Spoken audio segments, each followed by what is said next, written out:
Good afternoon, you guys. I am so happy you guys are here today. We're gonna be talking about everything. Detroit neck of the woods. Omega nailed it. I'm gonna be speaking with one of my guests. I'm gonna let him interview his. I'm gonna let him introduce himself, and then we're gonna get right into it. Yo, what up? It's your boy AR Marzane, Assault Rifle Marzane, 8 Mile, in the fucking building. You know what it is. Okay. I'm so happy to interview you, and why I chose you because you are one of the people that inspired me. Right.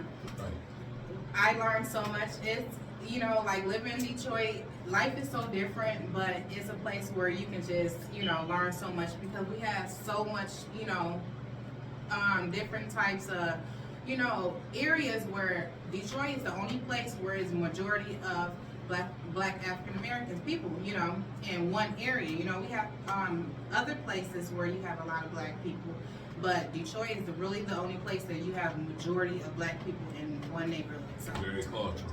yes. So let's get into it. So I want to ask you a couple of things. What really motivates you?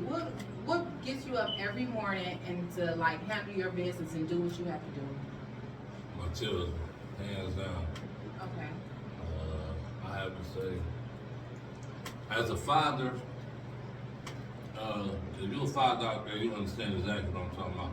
But for the women and the other listeners who are not a father yet, once you have children, that's a part of you.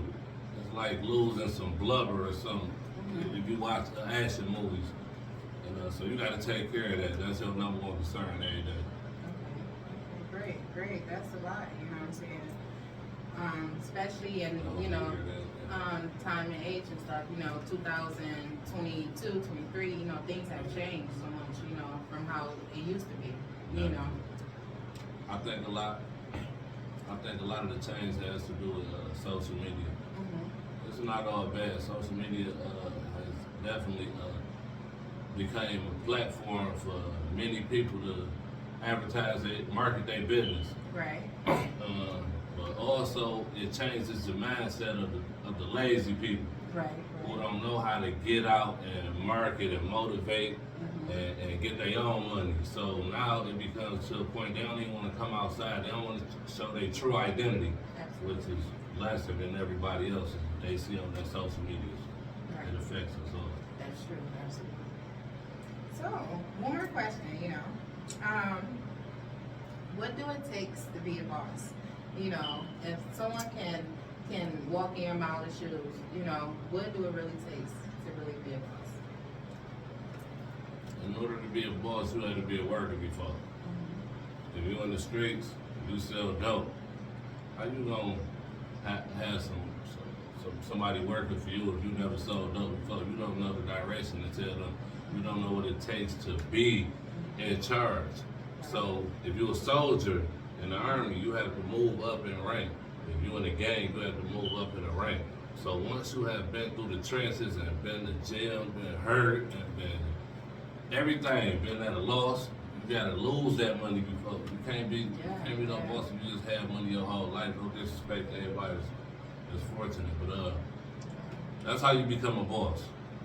Being a worker first and taking the proper steps. So, you gotta go through some shit to know some shit. Thanks. Hey, okay, I like that. All right. So, have you ever had any setbacks in your life? Yeah. And how did you handle those setbacks? And what did you learn from those setbacks? I mean, first of all, it's steps to that too. It's, like me Mill says, different levels of this shit. Any setback, first you gotta assess the situation. You gotta see past the accident that happened. Can you get out of it? And then you just gotta make moves to get out of it. So my setback for me was prison. I went to prison for homicide in 1997. Somebody tried to rob me. I was a little quicker. And I went to prison for that. So all my peers had a chance to elevate and touch different types of money that I never touched. And that was 9 years that I was away.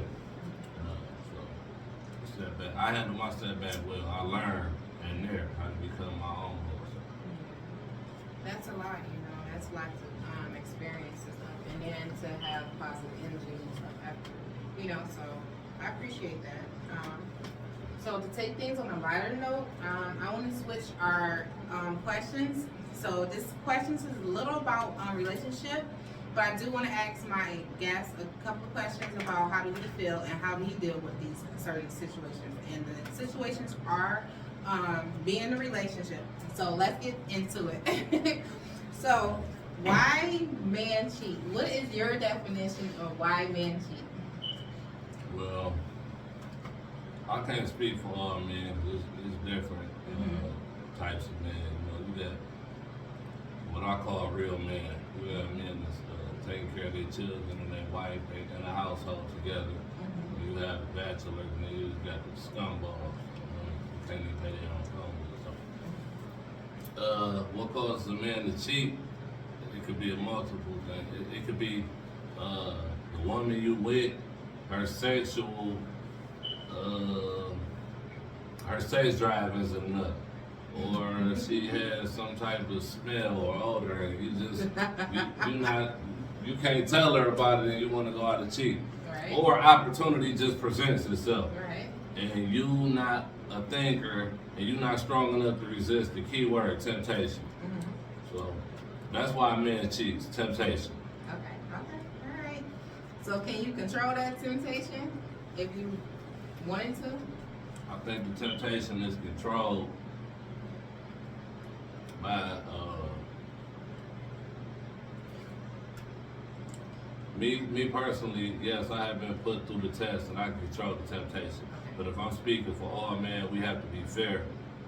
And sometimes that temptation it be too much. Okay, I understand. So why do men cheat while they in a relationship? So that's kind of like first one you kind of asked. You know? Right, yeah, it's the same, whatever's, like, you could love, Situation. it has no disrespect. I could personally say the cheating, right, it has no disrespect to your spouse or your mate at the time. It's the opportunity, the temptation that you couldn't handle. You saw another woman who showed interest in you.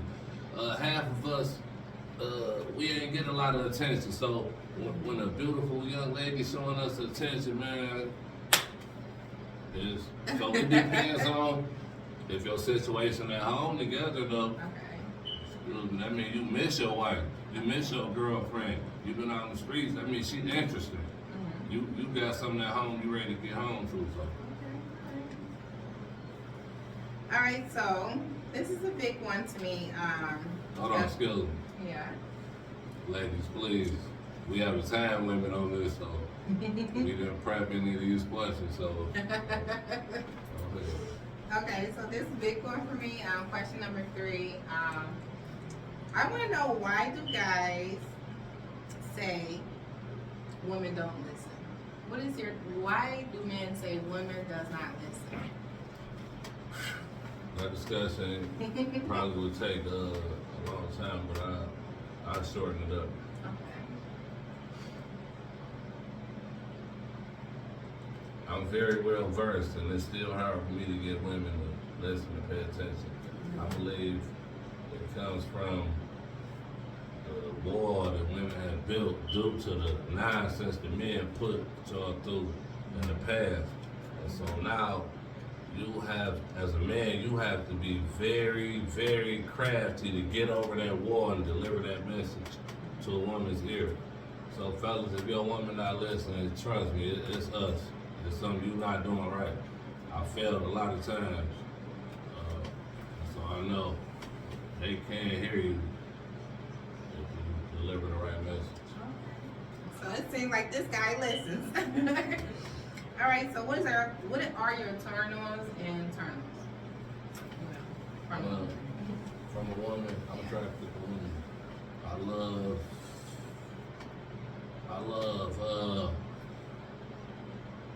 self-confidence. I like women who make the best out of what they got. Like, if you ain't got no new outfit, cut that shit. You know what I'm saying? Be clean. I like cleanliness.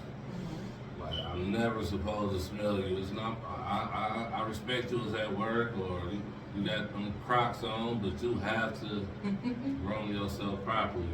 And so I'm attracted to it. It's not a certain look.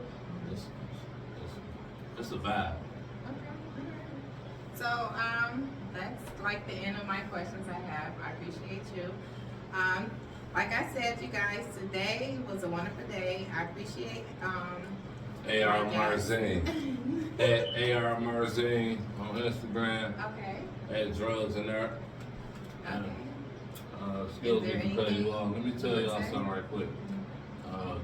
This young lady, I had the privilege of working in the same salon as her. I was a barber, and she was a nail tech.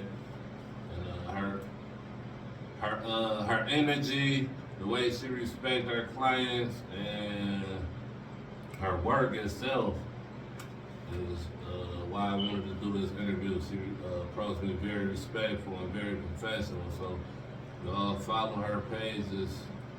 Tell them how to follow you. You already know. All right, This interview that, over. you know, you about to get me crying over here, but Omega_Nails is my Facebook page. My Instagram page is Juicy_OH, and so check me out those two locations, and we're gonna end it right here, you guys.